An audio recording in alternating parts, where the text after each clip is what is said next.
Yeah, So never. once a mortgage changes servicing companies, do you have to start your process all over again? That's a great question, John. This fucking guy, man, he's good, man. That's why I bought him one as the goal. So if I'm working on a short sale and we're at the cusp as an approval, then it's called like an in-flight approval. And at that point, we switch over to the new servicer and we say, hey, look, this is where we're at. This is where we left off. Gotcha. You know, I was told that, you know, we were going to be able to get the approval auto issued, blah, blah, blah, whatever.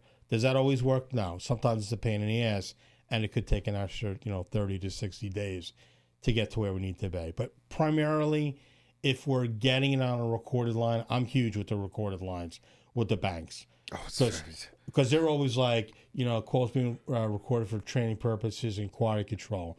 So when I'm about to hear some bullshit from somebody at the bank, I'm like, well, the call's being recorded, right? And like, yeah, but your name is blah, blah, blah. Yeah, and your ID number is blah, blah, blah, right? And the time is blah, blah, blah, right? Blank, and blank, blank.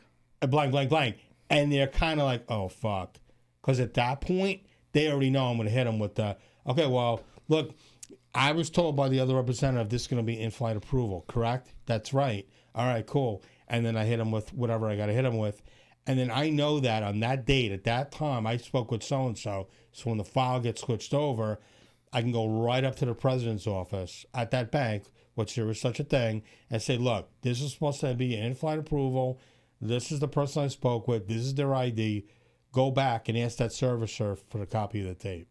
I don't like being a dick like that, but after doing this for so long, I can only take so much what someone says as a grain of salt. Very little. Very little. You got to protect yourself.